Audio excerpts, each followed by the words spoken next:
Good morning, dear students. Welcome again in class 8th physics and the chapter sound. Okay, हम इसमें sound से related बहुत सारी terms study कर चुके हैं. Now next topic is sound produce bye humans. Human से जो साउंड प्रोड्यूस होता है वो क्या होता है, उसकी फ्रीक्वेंसी क्या होती है, किस तरीके से साउंड प्रोड्यूस होता है, ये सारी चीज़ें हम इसके बारे में पढ़ेंगे. Okay, when you put your hand firmly on your throat, sing oh, you can feel the vibration in your throat. जब आप अपनी हैंड को अपने गले पर रखते हैं और ओ इस टाइप का जब आप साउंड निकालते हैं तो आपको अपने गले पर कुछ वाइब्रेशंस जो है वो सुनाई पड़ते हैं. when you sing low or high you can feel the difference in vibration in your thought. जब आप when you sing लो और हाई, जब आप कोई गाना धीरे या ज़ोर से तेज़ आवाज़ में गाते हैं तो आपको वाइब्रेशंस में डिफरेंस सुनाई पड़ते हैं. Okay, you have a voice box in the throat reason.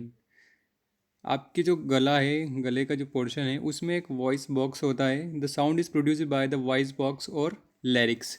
और इसी वॉइस बॉक्स को हम क्या बोलते हैं, लिरिक्स बोलते हैं. ठीक है, ये बहुत इंपॉर्टेंट लाइन है, lyrics. Okay, it is at upper end of wind pipe.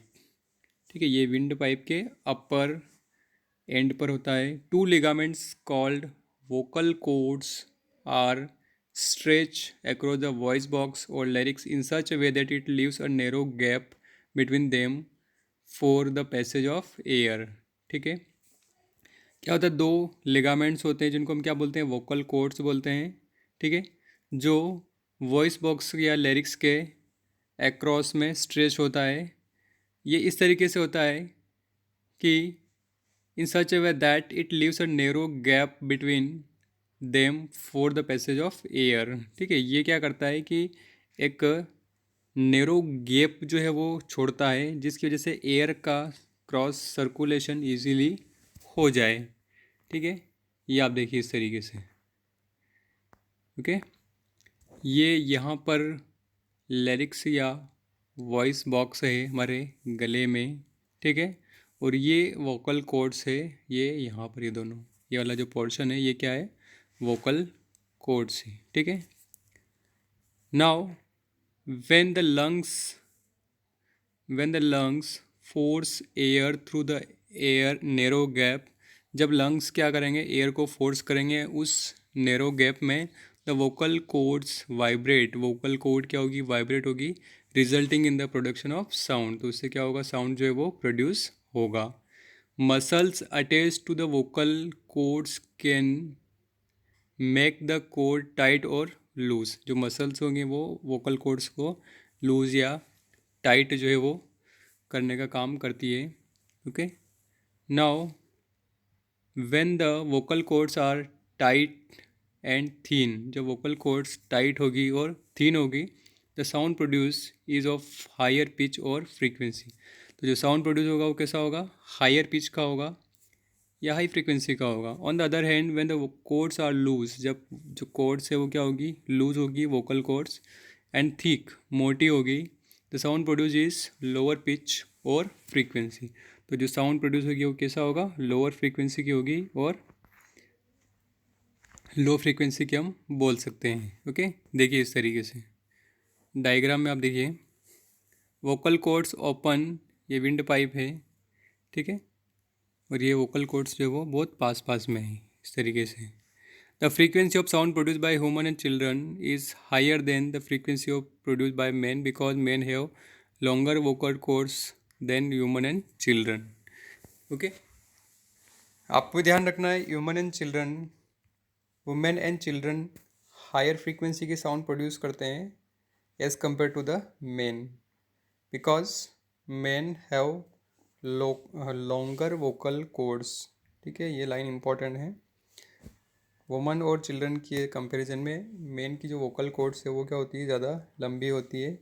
The functioning of vocal cord can be understood by carrying out of the following activity. ये एक एक्टिविटी है जिससे आप इजीली समझ सकते हैं वोकल कॉर्ड का फंक्शन क्या होता है. Okay, to observe the function of vocal cord, take two rubber band of equal length, दो रबर बैंड लेना आपको equal length, place them one above the other and stretch them tightly, दोनों को एक दूसरे के ऊपर रखना है और उनको जोर से खींचना है, स्ट्रेच करना है और फिर बांध देना है। Blow the air through the narrow gap between them, उनके बीच का जो संकरा सा गैप है उसमें एयर को फ्लो कराइए। As the air blows through the stretch rubber bands a sound is produce, जैसे उसके बीच में से एयर पास होगी एक साउंड क्या होगा, प्रोड्यूस होगा। Air blow also blow air when the rubber bands are in relax position, जब ये रबर बैंड रिलैक्स पोजिशन में होंगे उस समय भी आप एयर को ब्लो करवाइए। You find that when rubber bands are stretch a high pitch sound is produce, when the bands are relax low pitch sound is produced. Okay, same वही functioning है, जब रबर बैंड्स लूज होंगे तो low pitch का sound produce होगा और जब ज़्यादा हाई स्ट्रेच होंगे तो हाई बैंड का या हाई पिच का साउंड जो होगा वो प्रोड्यूस होगा। When you use thick rubber band frequencies decreases, जब आप थिक रबर बैंड यूज़ करते हैं तो फ्रीक्वेंसी जो है वो रिड्यूस हो जाएगी। The sound is produce as the air blow through the stretch rubber band, similarly when the lungs force the air through the narrow gap between the vocal cords and vocal cords vibrate producing a sound.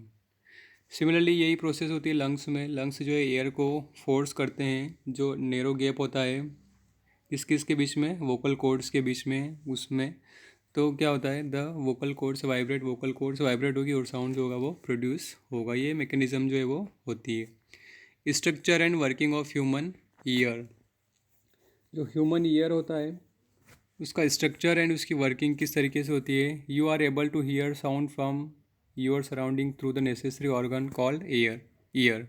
ठीक है, हमारा जो कान है उसी से हम क्या करते हैं, किसी भी हमारे जो सराउंडिंग है उसमें जो भी चीज़ें हैं उनको हम सुन पाते हैं। Okay, now when the sound propagates through air reaches your ear you are able to hear, तो जो भी साउंड प्रोपोगेट हो रहा है एयर में वो हमारे ईयर तक पहुंचता है और हम उसे सुन पाते हैं। Let us study the student of human ear and understood how it able to hear sound. ठीक है, ह्यूमन स्टूडेंट के ह्यूमन ईयर की let the structure of human ear का स्ट्रक्चर हम स्टडी करेंगे और उसको समझेंगे कि किस तरीके से ये साउंड को सुनने लायक जो है वो बनाता है। ठीक है, आप अपनी फेयर कॉपी में इस ह्यूमन ईयर का स्ट्रक्चर बना लेंगे, डायग्राम बनाएंगे बिल्कुल complete. Okay, and in our next video we will discuss the construction and working of the human ear. Okay, हम इसको अगले वीडियो में डिस्कस करेंगे। ओके।